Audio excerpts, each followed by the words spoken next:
Hello guys, welcome back. तो चलिए हम लोग कंटिन्यू करते हैं अपने लूडो 3.0 ट्यूटोरियल को। और आज हम लोग अपने रोलिंग डाइस को बनाएंगे। तो इसके लिए देखते हैं कि क्या कर सकते हैं। अब रोलिंग डाइस के जो इमेजेस हैं वो लोग हम बना तो सकते हैं, लेकिन बहुत टाइम लग जाएगा और उतना अच्छा शायद ना भी बन पाए। तो उसके लिए वही हम लोग आते हैं ओपन गेम आर्ट पे आते हैं और यहाँ पे आपको सर्च कर लेना है डाइस सर्च करेंगे तो देखिए कि ये डाइस है जिसमें एक्स्ट्रा इमेजेस भी हैं। तो आप इस वाले डाइस को डाउनलोड कर लें यहाँ से।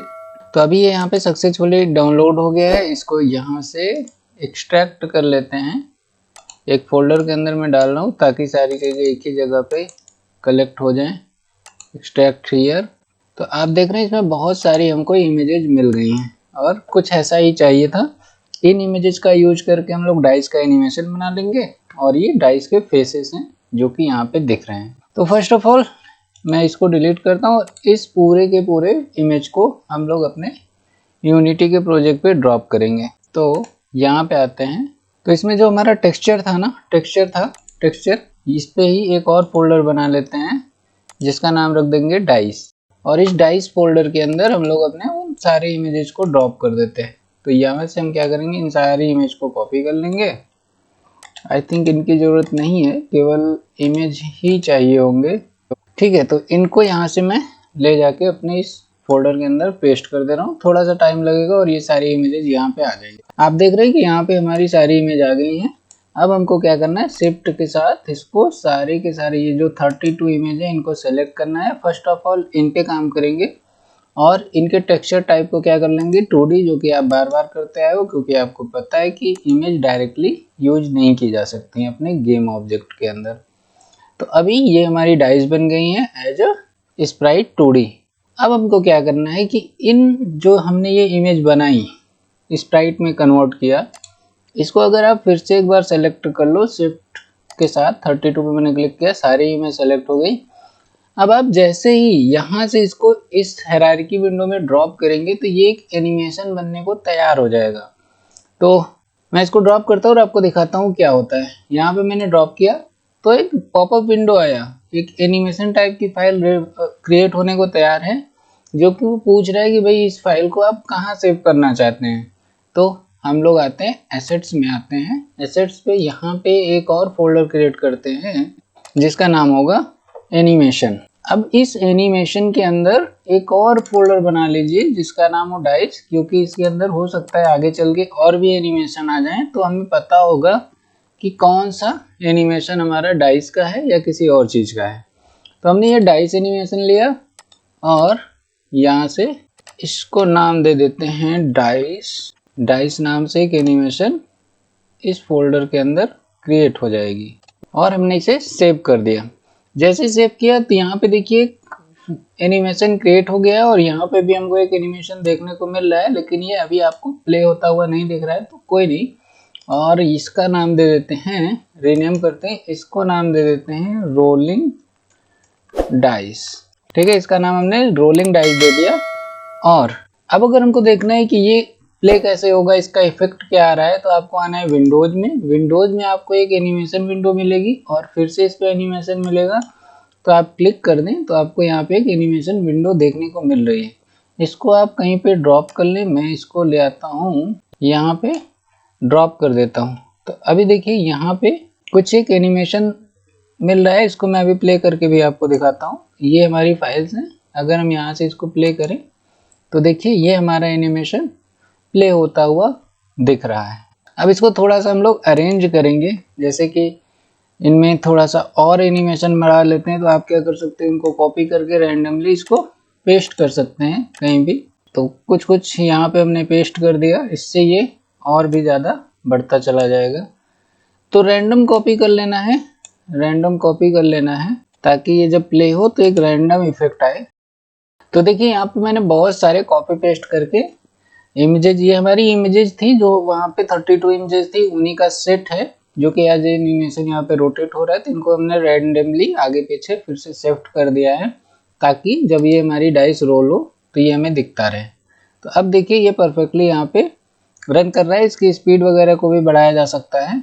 तो फाइनली हमारा ये एनिमेशन देखिए बन गया है और इनको हम थोड़ा सा अरेंज कर लेते हैं। यहाँ से आप स्टॉप प्ले कर सकते हैं, इनकी स्पीड वगैरह को भी हम आगे समझेंगे, बट पहले अभी हम इनका एक प्लेसमेंट समझते हैं। तो ये हमारी रोलिंग डाइस हो गई जो कि 0-0 पोजीशन पे अवेलेबल है। इसको अगर हम यहाँ पे अपने सीन व्यू में आएंगे देखेंगे तो सीन व्यू में यहाँ पे आने के बाद इसको ड्रॉप कर सकते हैं, ड्रैग कर सकते हैं और इधर ले आते हैं। इसको मैं जूम करता हूँ तो हमें ज़्यादा अच्छे से विजिबल होगा कि हमारी जो डाइस है ना ये काफ़ी ज़्यादा बड़ी है, जो कि हमारा ये प्लेस है इसके अंदर होनी चाहिए, लेकिन ये काफ़ी ज़्यादा बड़ी है। तो इसको आप जानते हो कि स्केल कम करके हम इसको सही कर सकते हैं।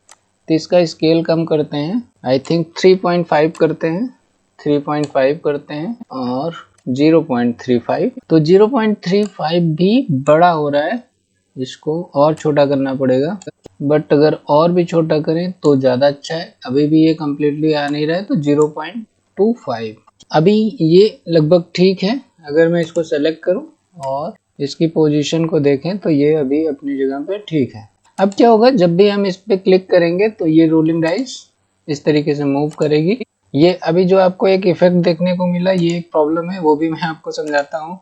देखिए लास्ट टाइम हमने बोर्ड को क्या किया था, जेड डायरेक्शन में 5 एक्सिस कर दिया था पीछे, बट पहली चीज की ये भी गलत है, ये अपने को नहीं करना था। इसको 0 करते हैं, इसकी जगह पे हमें ऑर्डर इन लेयर में इसको -5। देखिए जैसे ही हमने जेड डायरेक्शन को हटाया तो हमारे सारे प्लेयर हट गए हैं। वो इसलिए हट गए हैं क्योंकि वो हटे नहीं, एक्चुअली वो पीछे चले गए हैं। तो हमें लेयर्स को आगे पीछे करना है, ना कि एक्सिस को करना था। तो यहाँ पे हम बोर्ड पे आएंगे और ये जो हमारी लेयर है इसको -5 प्रोवाइड कर देंगे। तो अब क्या हुई, लेयर पीछे गई है। इससे क्या हो रहा था, एक्सिस पे पीछे चला जा रहा है। तो पीछे लेयर को हमें करना है, एक्सिस पे नहीं करना है। और ये जो हमारी डाइस प्लेसेस है ना, इनको भी एक ऑब्जेक्ट के अंदर रख लेते हैं। तो एक फोल्डर बनाते हैं, यानी कि एक ऑब्जेक्ट क्रिएट करते हैं और इसको बाय डिफॉल्ट रीसेट कर देते हैं और इसका नाम दे देते हैं, रीनेम करते हैं डाइस प्लेसेस, ठीक है। और इसके अंदर इन चारों को ड्रॉप कर देते हैं, ये जो हमारे चारों प्लेस हैं। तो ये एक अरेंजमेंट में आ जाएंगे यहाँ पे, ठीक है। अभी ये आ गए। और प्रॉब्लम यहाँ पे एक है कि ये जो प्लेसेस है ना ये भी हमारे इस बोर्ड के लेवल पे होने चाहिए, ना कि प्लेयर के लेवल पे। तो इनका भी हमें क्या करना है, लेयर -5 कर देना है। -5 किया तो देखिए ये वाला जो डाइस हमारा छुप रहा था ना नॉर्मली, क्योंकि वो पीछे जा रहा था, लेयर उसकी पीछे हो जा रही थी। तो इसको हमें अपने मेन डाइस प्लेस को पीछे करना है। तो सभी प्लेसेस को आप -5 यहाँ से सेट कर लो। -5 सेट कर दिया, इसका भी कर देंगे, ठीक है। तो ये सारी लेयर की हमने पोजीशन यानी कि लेयर सेट कर दी है। अगर अभी हम यहाँ पे आके इसको सेलेक्ट करें रोलिंग डाइस को और इसको प्ले करें तो अब ये परफेक्टली यहाँ पे प्ले होता हुआ दिख रहा है, ठीक है। अब एक और काम कर लेते हैं फटाक से। सबसे पहले तो आते हैं, ये जो हमारे प्लेयर्स हैं ना इनके ऊपर भी एक प्लेयर लगा देते हैं, जिससे थोड़ा सा और ये अट्रैक्टिव लगने लगेगा हमारा बोर्ड। और ये जो हमारे प्लेयर्स थे इस पे हमने यहाँ पे रेड प्लेयर, ग्रीन प्लेयर, तो इसके साथ में मैं एक और रीनेम करना चाहता हूँ, रेड प्लेयर होम है, यानी कि रेड प्लेयर्स का ये होम है। आप ना भी करेंगे तो भी चलेगा, बट मुझे आगे पता चले ना कि ये होम के लिए हम कर रहे हैं कि प्लेयर पीस के लिए कर रहे हैं, इसलिए मैं इसको रीनेम कर रहा हूँ। क्योंकि अभी हम लोग आगे नेक्स्ट लेक्चर से ही स्क्रिप्टिंग स्टार्ट करने वाले हैं, तो वहाँ पे हमें इसकी हेल्प मिलेगी, ठीक है। ये हमने बस शोम कर दिया, रीनेम किया है और कुछ भी चेंज नहीं किया है। अब हमको क्या करना है कि इन पे एक प्लेयर्स और डालने हैं। तो डाइस प्लेस में ही चाहो तो आप बना लो या अलग से बना लो, डाइस प्लेस में ही बना लेते हैं।